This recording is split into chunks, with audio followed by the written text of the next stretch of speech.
Hello, I've got two guests today, and that's the magic of Harvest, because we are in London and we have improvised a little meeting with Howard Covington. He's chairman of Clientearth, and Davies, the anthropologist. Hello, both of you. Hi. Hello. Thank you so much for being here together. I think you just met yesterday. Yep. You knew about each other before? Yeah. Yeah. So I'm excited, thanks to Harvest, you're meeting That's together. a great thing about Harvest, I think. Yeah, exactly, to meet big minds. So the theme of this Harvest in London is tools for transformation. You made beautiful speeches this morning, and I would like to know what you thought about the speech of the other one. So who would like to start? Wade, what did you think? What reaction did you have I after loved Howard's Howard's speech? speech because, you know, A, it gives you hope, and B, it's a window onto real efficacy. You know, I think one of the problems in the climate movement is that we mistake what seems to have promised to work, whether it's a vegan diet or not getting on airplanes or whatever, and those things don't really play out that well, because we're not going to stop the 80% of the people who don't fly. I mean, Air India with Indigo Air just ordered 1,000 jets. I mean, but things like this where we actually can affect political change by getting into the trenches in the way that Howard does, not really trenches, the highest office of the land, and make that difference, it's very, very optimistic. I mean, I've always thought, for example, that, you know, when people say that we can't do anything until we get to net zero, I've always felt that we'll only get to net zero if we do the other things. In other words,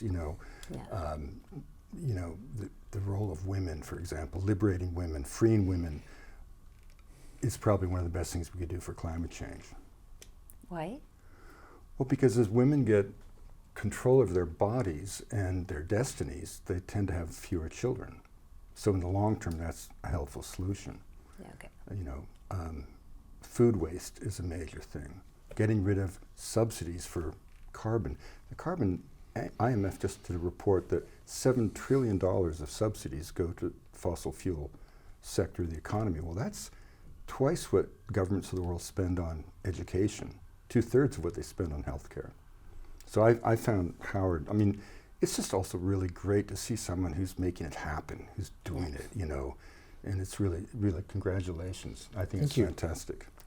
Howard, you've listened to Wade's speech. What did you think?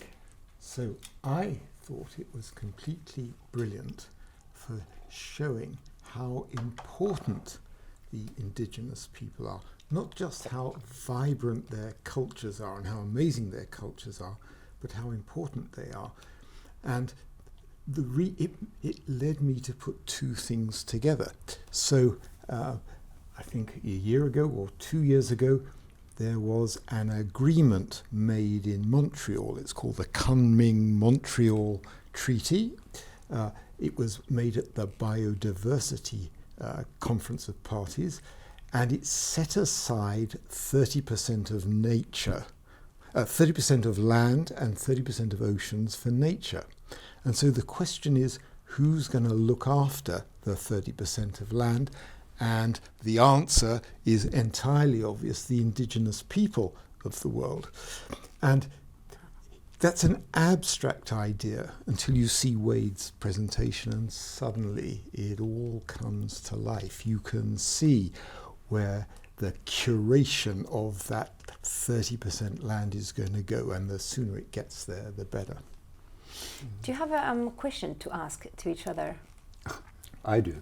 Go Wade. I mean, the funny is, by complete chance, I'm flying to Bogota tomorrow night, and I don't ever do this, unlike Howard, but I've been asked to speak directly to the Supreme Court of Colombia on the kind of issues of indigenous stewardship, as Howard mentioned, but also the fate of the Magdalena, the rivers of Colombia.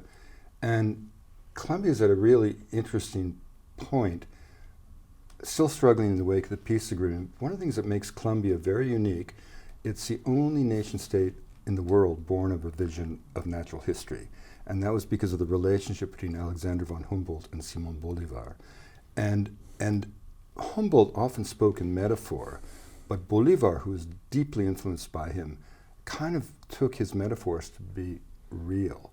And so in Colombia, we have a real chance of suggesting that it is uniquely positioned, not just for its rich biodiversity and ecological geography, but it has this interesting history that allows us to say that the violation of biodiversity becomes almost treasonous, whereas the protection becomes an essential act of patrimony. And I got this idea when I did a book on the Magdalena, which is the Mississippi of Colombia.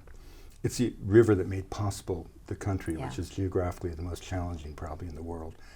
And everywhere I went, and always then was a shadow of the conflict, and everybody had suffered.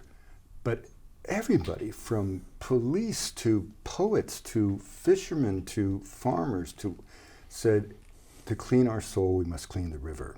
To clean the river is to clean our soul.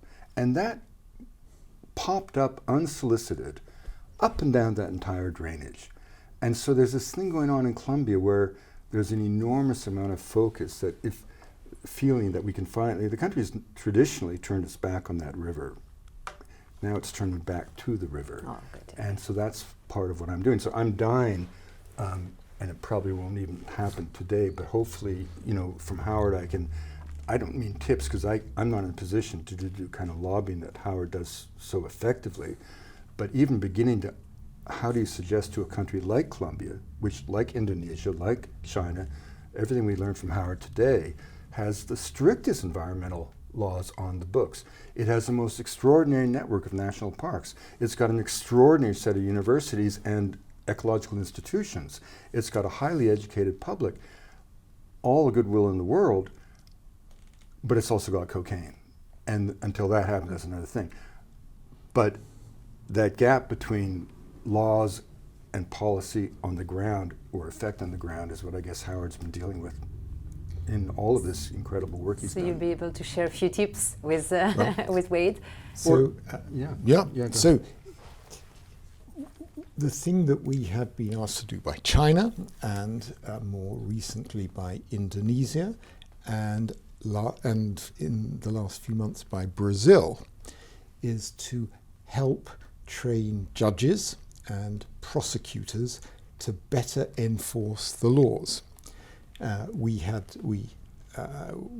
were present at a conference in Brasilia last week where the environmental judiciary and prosecutors were there, and we were working with them on how to better enforce Brazil's very good environmental laws.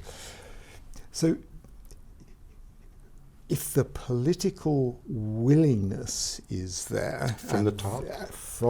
And that is fundamental, to enforce laws, we Clientearth can do a couple of things, and we did both of these in China.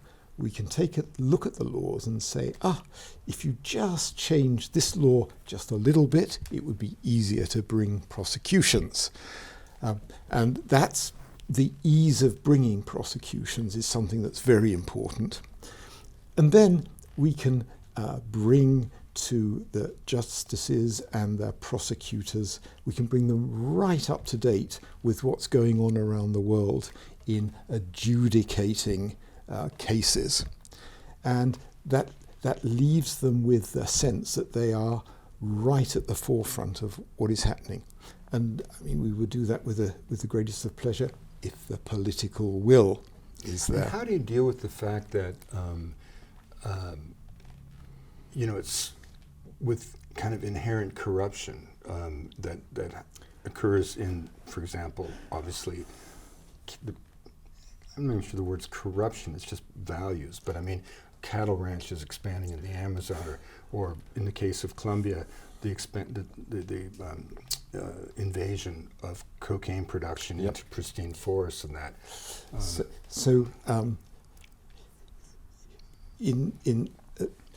Especially in developing countries in particular, we are outsiders. Mm-hmm. All we can do is help if they would like us to help in any way that we can help. So we can't deal with that. Yeah, I can't do we that. can merely Yeah. help the judiciary Right. to formulate actions and to judge cases. I mean, we wouldn't do anything at all to interfere, merely to help. Right, that would undercut your authority. Completely, and your completely. reputation, your credibility. But you've been so effective, you know, in China, Yes. Indonesia, Yes. right? I mean, Because the political will is there. That's interesting, yeah. I think the political will, Howard, is there in Colombia. I really do. Then we would be And I think delighted to help. across the spectrum, I wish you were coming with me to Colombia.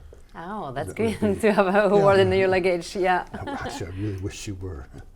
So Wade, you made the very strong point that Western culture isn't somehow superior to other cultures, but they are just different cultures. And as you were talking about the Polynesians and the amazing ability that the sailors have to read the currents and detect an island over the horizon, I immediately thought of the things that artificial intelligence algorithms are doing, finding patterns in the data and finding very intricate and delicate patterns in this huge deluge of data. And it struck me that this is almost almost an equivalence here. And I wanted to ask you how the sailors learned to do this. You know, to be honest, you as a storyteller, you pick up these things and you wonder, are they too good to be true? You know, but one of the things I've learned, and this is going to sound strange, but the power of cultural reinforcement is remarkable. And when I began to study in Haiti voodoo religion, you know, when I saw people inducing trance and then having in their mouths burning embers with clear impunity, I felt like that line from the Dylan song, you know, there's something happening here, but you don't know what it is, Mr. Jones. But also I thought, wow, this is telling me that when people are given liberty to follow certain beliefs and intuitions, amazing things happen. Like sailors in our own European tradition used to see Venus in the daytime. Now most can't, right? Yeah. You know, so so part of this is where you put your priorities of this incredible brain and genius we have. Both of you have been involved in addressing climate change. How can a cultural and scientific perspective together can help us solve this global crisis? You can't do it unless you have both. You have to get the culture behind the effort to solve the problem. If you try and do it separately, the resistance of people will not be overcome. Well, I think one of the unfortunate things is that in the early days, scientists needed to be inflammatory to wake people up, and they used the language that was apocalyptic because that was the way to wake people up, and they became singularly focused on carbon emission reduction. You know, in Al Gore's very early book, 1992, he said that, you know, adaptation and mitigation is kind of a cop-out. You know, it's as if we're going to just work our way out of this. It was seen as a form of denying the problem, and yet as we move through, adaptation and mitigation become essential. I mean, the sea level, for example, it was rising a foot a century before the carbon crisis. Whatever increase there's been, it's still rising a foot, you know, from natural causes because we're in an interglacial period. We have to mitigate, period, you know. The other thing is the apocalyptic has poisoned the minds of a generation. Young kids who literally don't believe they will survive adulthood because of climate change. And I just strongly believe that that's unfair, probably untrue, and that you'll never affect social change through fear, only through hope and the promise of a better world. And I think personally that our obsession with getting to net zero, and then we say we're going to solve the other problems of the world, I believe to the contrary, that it is only by addressing some of those other problems that we have a chance of getting to net zero. And if you look at the progress that's been made compared to where we have to go, especially on issues like compliance. I think we need to change the conversation a little bit. Do you agree with that, Howard? So I don't want to understate the progress that's been made. The scientists, the technologists, the engineers and the entrepreneurs have done a remarkable job. I think if you ask Al Gore if he is surprised at how far the technology has come, he would say yes, very much so. We humans are amazingly creative, and we, given the motivation, we have done a brilliant job at finding the pathway through. What we haven't, but I completely agree with Wade, we haven't done such a good job on the culture. So we have the pathway through, we know how to fix the problem, we have the tools to do it. But getting everybody behind it is another matter. And we mustn't poison minds with fear. We have to show there's a way through it, and we have to create hope. Yeah, but do you believe in an apocalypse threat? No, I don't. Do I? I mean, sorry. I mean, You'll have your word after. Obviously, I'm not estimating the severity of the crisis. And who knows where, I don't know. But I don't think, what good does it do us even asking that question? I mean, whether it's apocalyptic or not, we got to fix it, right? Don't you think? I mean, well, so people talk about catastrophes and apocalypses and emergencies without ever saying what they mean by them. So I don't know where a disaster ends and an apocalypse begins, and I don't think anybody does. What I do think is going to happen is a transformation of the conditions for humanity. And it might be a small transformation, or it might be a somewhat larger transformation. I have no doubt that humans will come through it. And I have children who are teenagers, and they ask me, how should we think about this? And I say, the wave is coming and you surf it. Yeah, that's what humans have always been doing. There's another important point that, a clean energy future won't solve the problem if the energy is just used to continue through consumption to lay waste to the world. So you have these kind of strange contradictions. I was saying earlier that Vancouver, with great fanfare, has vowed to go to net zero by 2030, whereas the province of British Columbia, in collaboration with the timber industry, authorizes the cutting of 65 million cubic meters of timber every year. I mean, right now in Eastern Europe, ancient forests in Romania are being ground up into pellets and shipped to Germany to allow German enterprises, because wood is defined to be green, to meet their carbon quotas, even as the forests of Eastern Europe fall. So there's fake good ideas sometimes. Yeah. It's just, it's complicated. Yeah. But carbon is still your main preoccupation, Howard. Carbon and nature. Yeah. So you've got the double problem. Yeah. The world is warming, and we are doing our best to eliminate as much of nature as possible, as fast as possible. And both of those have to be. One thing I found, Howard, like I had a very interesting thing in COP in Copenhagen in 2009. I was hired by the ad agency that was launching Nissan's Leaf car, their electric car. And I was given instructions not to mention the car, because the marketing campaign was for the need for the car. And I was given a very demanding list of deliverables, from YouTubes to interviews. They gave me a kind of bird's eye view of the whole kind of conference. And one of the things I noticed was that every damn environmental group in the world was there, and very few of them had any reason to be there. And I certainly served on the board of Canada's most prominent environmental organization for years. I was a founding board member. And I watched as we were completely deflected to the challenge of climate change, which has the convenience of being abstract, unquantifiable, unaccountable, and you avoid confrontation, right? So it's easy. Yeah. I mean, who's against mitigate? Who's against doing something for climate? Meanwhile, the natural capital of home, which in many cases, mangroves, wetlands, peat bogs, the boreal forest, are the sources, the places that can sequester carbon out of the atmosphere, are being neglected.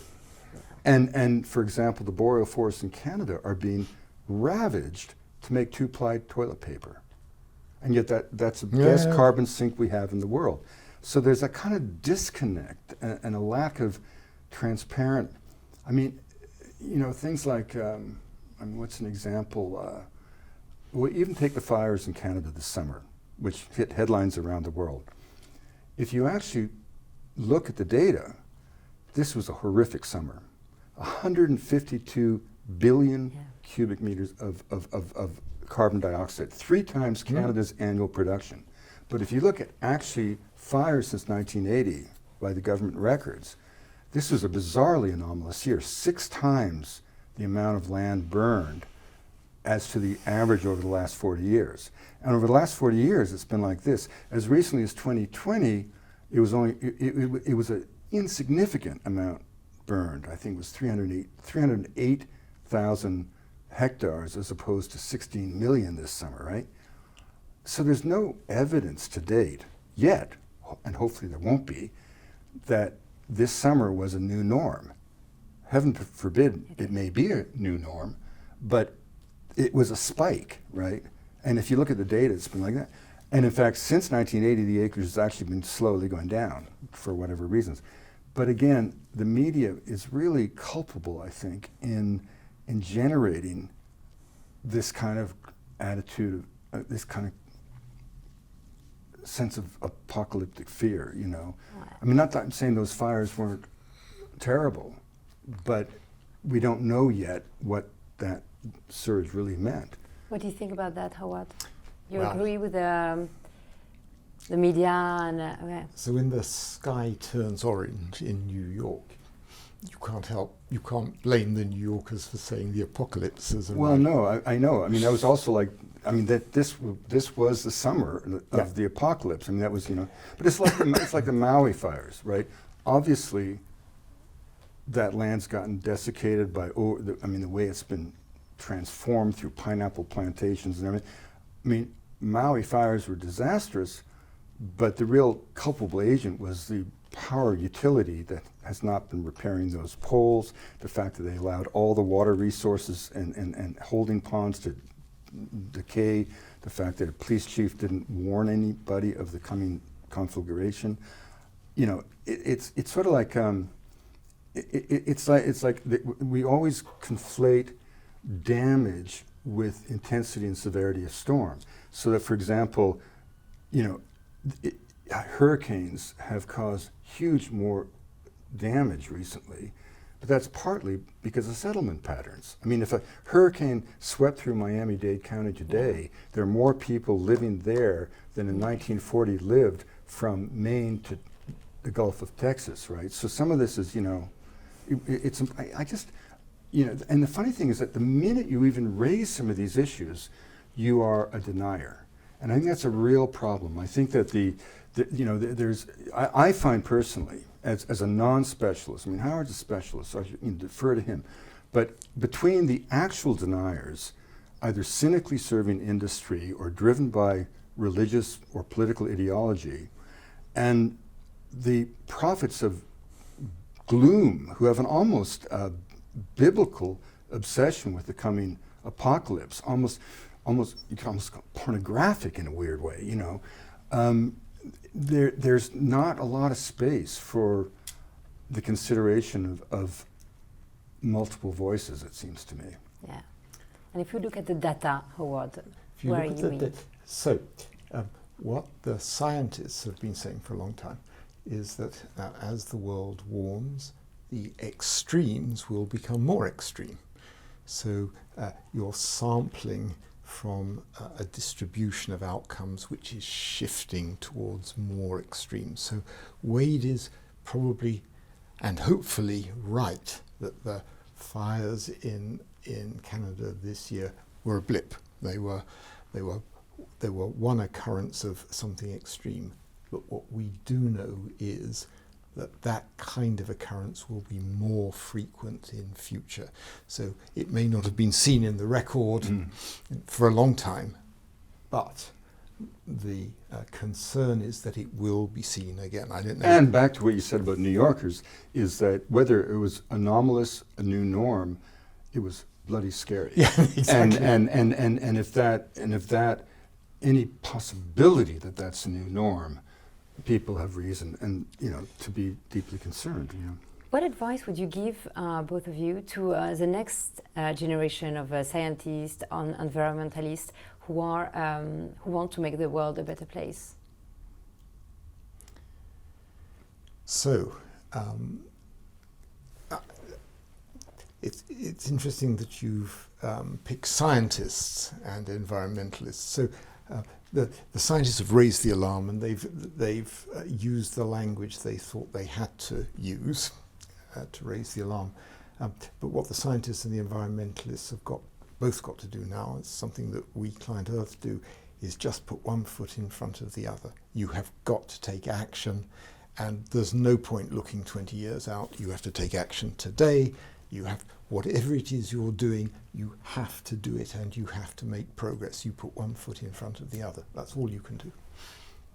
I'd say be prepared to think critically, and don't feel that you have to, and it's not just in climate, it's in so many things that these days where people feel that they have to, in a performative way, affirm their membership in a group, right?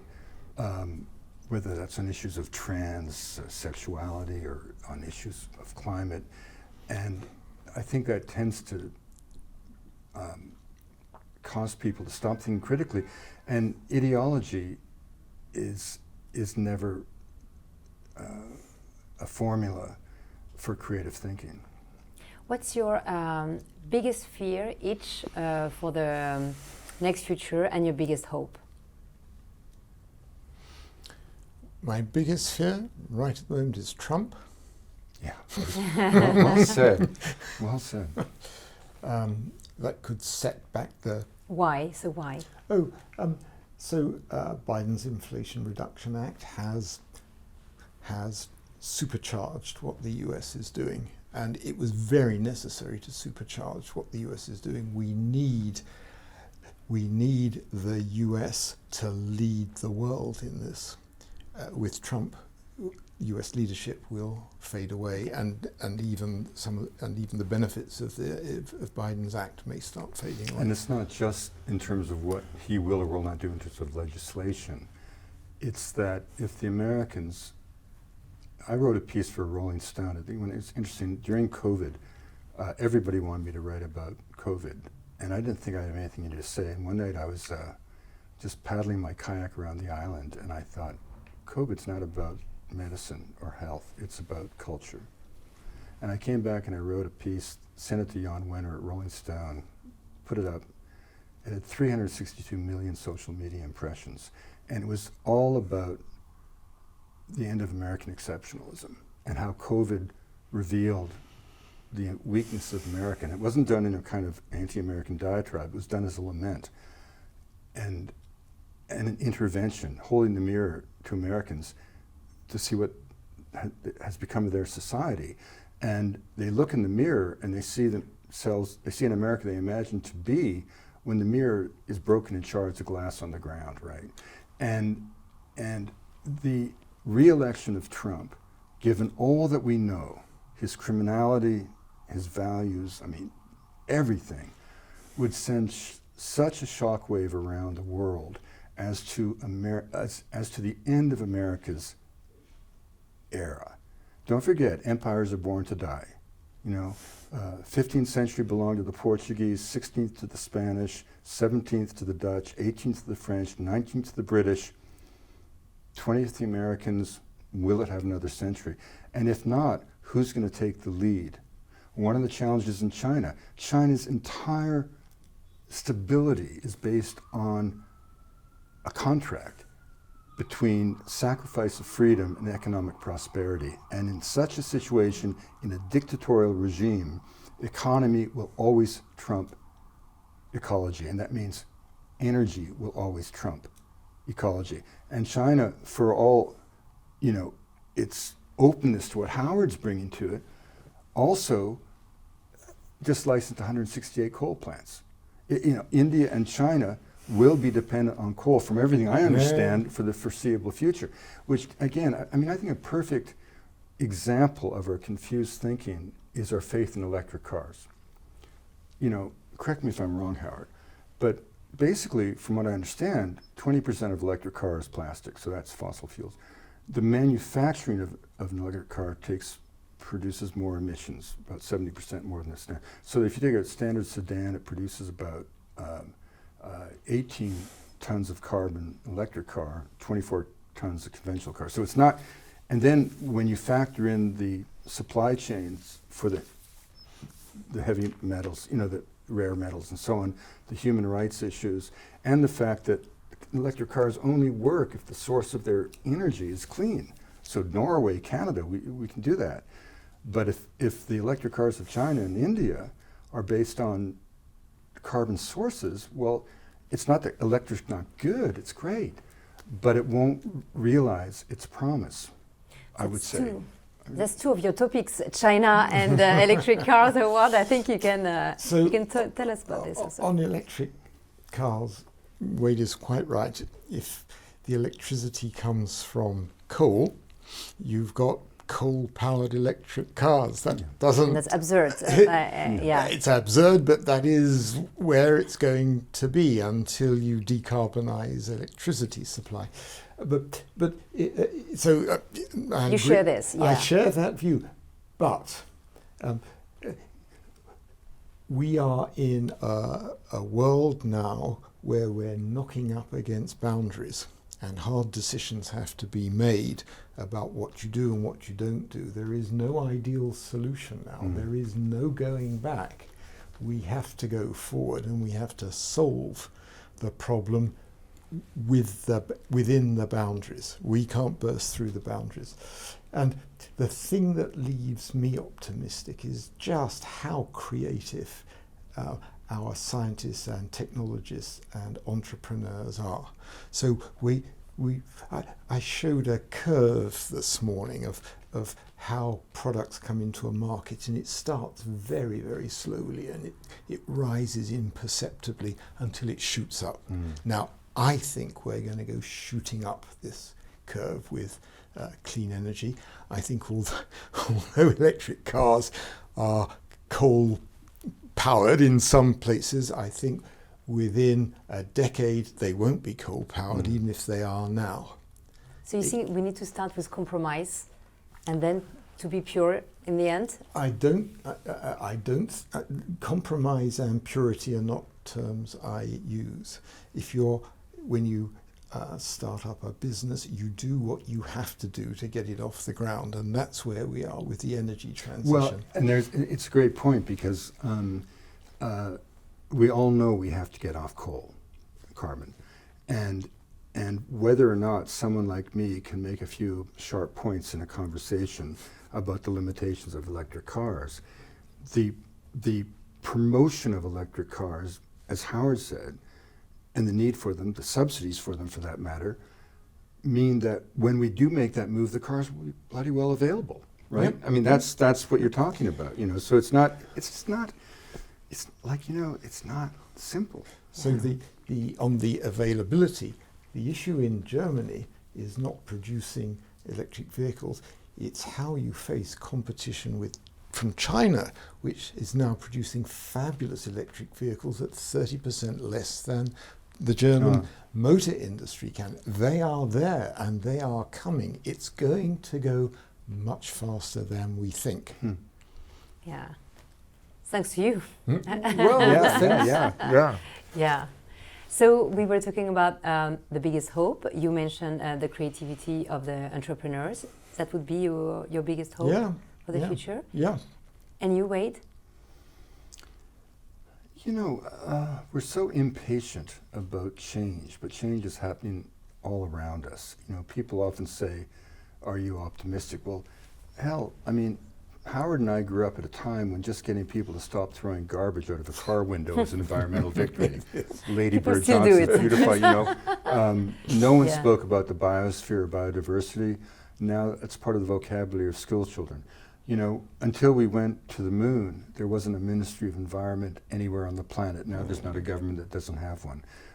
In my lifetime, women have gone from the kitchen to the boardroom, people of color from the woodshed to the White House, gay people from the closet to the altar. I mean, what's not to love about a civilization capable of such cultural and scientific and technical innovations? I'm an optimist because how do you not be an optimist? How can you be a father and not be? I mean, pessimism is an indulgence. This is why I'm so, you know, I mean, despair is an insult to the imagination. Orthodoxy is the enemy of invention. I mean, this is why, you know, it's like a speaker. I mean, all these issues that we're privileged to speak about, and you have a choice when you go into that hall. I'm sure Howard, like me, has done thousands of these talks. You can kind of indulge yourself. Anybody can bring down an audience. Anybody can inspire despair. The challenge is to address these complicated, deeply challenging issues and let people walk out of a room floating on hope. And I personally believe not to give them false information or deceive them, but if you can't find a way forward in the midst of all this dark reality, I don't think there's much point being at the podium any more than a pastor should be at the pulpit if he can't actually give you a vision of the divine. Beautiful. Do you have one last word, Howard? Floating on hope is exactly, it has to be real hope, substantive hope, and it's there. Yeah. You can find substantive hope, and you must just go forward with that hope in your heart. Beautiful. Thank you so much, Howard Covington and Wade Davies, for this improvised conversation. Thanks for your time. Yeah. And oh, you're leaving. And I thanks, think because now it's his turn. and thanks for giving us hope. Thank you.